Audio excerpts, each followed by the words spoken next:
way from off-season to game day. Yeah, we talk back. It's the 49ers Cutback.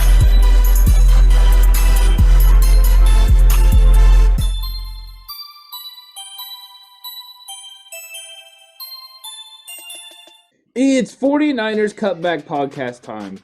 And Horse, there are conspiracy theories everywhere. And we're ready to talk about some of them. All of them. Right now. All of them? All of them. One episode. Right now, all the conspiracies. You're in all the conspiracy theories.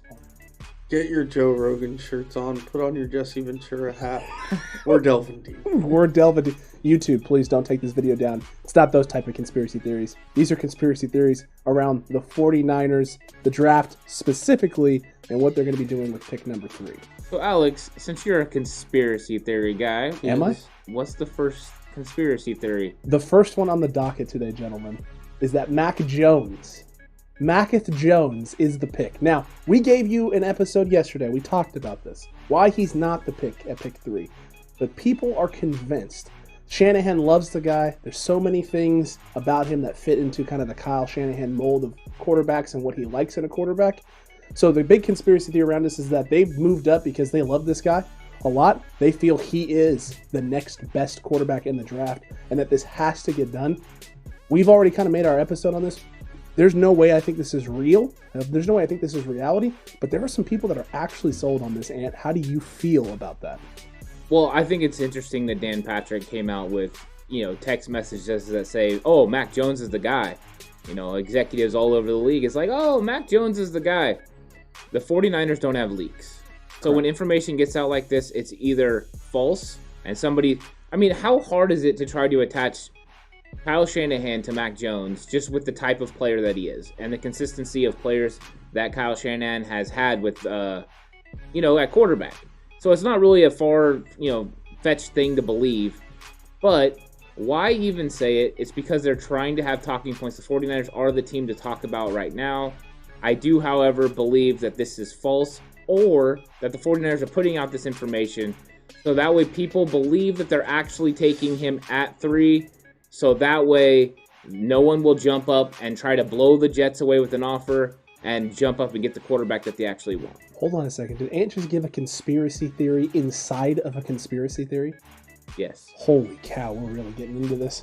Horace, how do you feel on this conspiracy theory? Do you think the 49ers are putting this information out there? Yes. I actually agree with what he said at the end there. Oh I think that it's the Niners trying to keep teams from trading up and taking either Fields, Wilson, whoever it is exactly that they want. I just, like we've talked about, I don't see Mac Jones, 1, as a number 3 pick, and 2, as a guy you give up 2 first-rounders to go get. I'd be pretty surprised. I know, like you said, he fits Kyle's, what kind of quarterbacks he usually has, but I just don't see it. I think this is a very interesting thing to talk about and think about, is that fact that the Niners haven't had a lot of leaks. So the fact that this information is getting out to so many different people, and the fact that you got guys like Chris Sims who are buddies with Kyle Shanahan's talking up Mac Jones like crazy, might be intentional misdirection or intentional smoke screening to shade who they really want to go with at the quarterback position.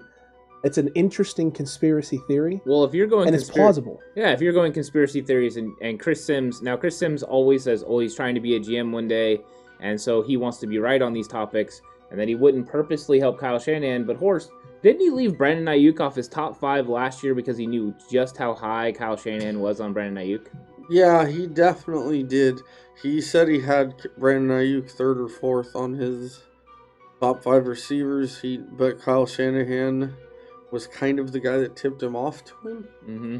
So he said out of respect to Shanahan, he did not put him up there on his top 5 or 6 because he was afraid that maybe other people would get tipped off to it. Yeah. So Chris Sims, thank you for putting Mac Jones all over your radar. Confirmed conspiracy theory, no longer conspiracy. We probably shouldn't even have talked about it. Mac Jones isn't the pick at number 3. There are some conspiracy theories floating around out there, guys, that the Niners, they traded up to 3, but it isn't for a quarterback, gentlemen. It's not for a quarterback at all. It's for a tight end, or it's for an offensive lineman. It's anything, but it's a receiver. It's not a quarterback at 3. Kyle Pitt's name's been thrown out there. Penei Sewell, Rashawn Slater's name has been thrown out there as well. I've been seeing Waddle, Jamar Chase, Devontae Smith, any one of the three. Horst, do you think there's any legs to this conspiracy theory? Is there any way this isn't a quarterback at 3? Absolutely not. You do not trade 2 first-round picks to move up and take anything but a franchise quarterback. One of the guys we're talking about is a tight end. 49ers have the best tight end in football. I think, don't get me wrong, I understand that Pitts has a little bit different skill set, can be used in other spots, and can be used with Kittle. I understand that. But you don't move up like that at a position you're already strong at and make that move. 2, Penei Sewell, I think, is a generational talent at tackle. But the 49ers have one of the top 3 left tackles in football. And I don't know that they're looking to pick up a tackle. Once again, I still don't move, and everyone who watches this show understands how I feel about offensive line. I still don't give up 2 first-round picks for a tackle.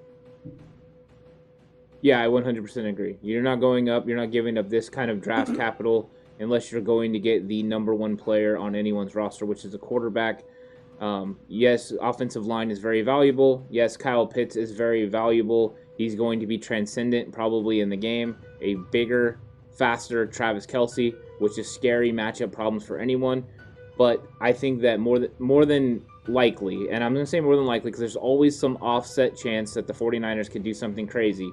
But I do honestly believe it's going to be a quarterback. I think that's the only reason you give up this kind of draft capital.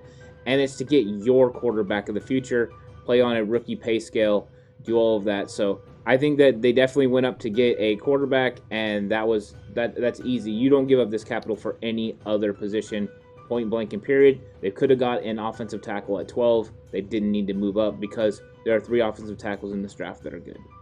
Yeah, there is easily 3 that are solid, elite kind of guys who are probably going to come in day 1 and be incredible talents, if not close to Pro Bowl level talent tackles on game 1, season 1 of their NFL careers. But yeah, there's no way that this conspiracy theory is real. There's no way the Niners gave up all this capital in order to get one of these guys.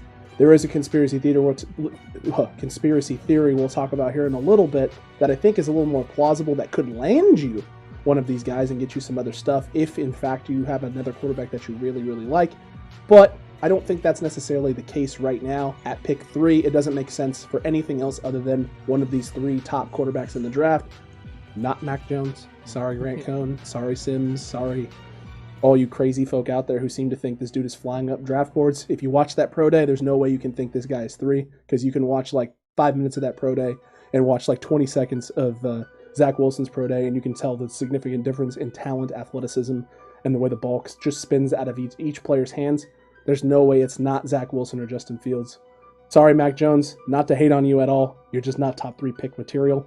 That's A-okay, though, in my book, because not everyone can be top 3 pick material. Shoot, I'm not top 3 pick material.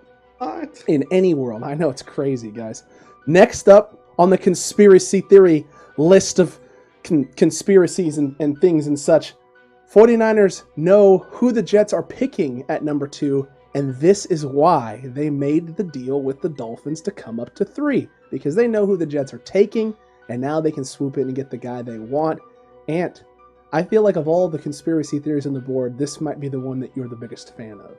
Yeah, I think this one makes the most sense. I think that the fact that it's come out that the 49ers never actually negotiated with the Jets to come up to 2 means that I believe that they have a firm belief on what they're going to do. Either they know they're taking Zach Wilson and they were comfortable with the other guys, or they know that they're not taking Zach Wilson and that he's going to be their guy at 3.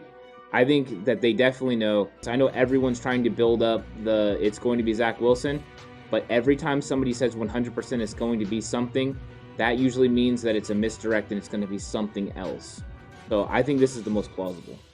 Yeah, I definitely agree. This is the most reasonable one of the group. There are deep connections with the Jets organization, along with the fact that obviously that he coached there so recently. So I think it's one of 2 things. Either they have been in contact and got a little bit of a wink, hint, of who they're going to draft, or Shanahan just thinks or Lynch or whoever thinks they just read Saleh so well that they know who he wants. And I think that is why they did not try to move up to 2. And I think it's pretty obvious, because that you brought up they didn't try to move up to 2, that there's no threat there, that they think whoever they want will be sitting there at 3. Not only that, I'm going to go conspiracy here as well.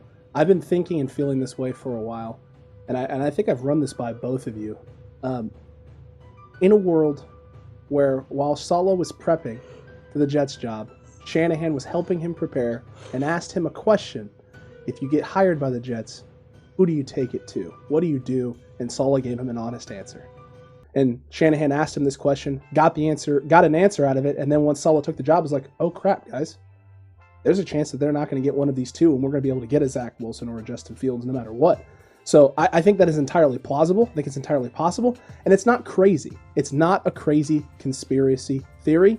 It's a reasonable one, and it's one that is going to be interesting to see if it plays out the way we kind of think, because if it ends up happening on draft day, I think all of us in this room might actually lose it when we do our live stream for the actual draft in round 1. Yeah, I think it's going to be crazy, and I think it is interesting that at the BYU Pro Day is when the decision came down to make the trade. You know, that was the when they went up to 3 and made the trade.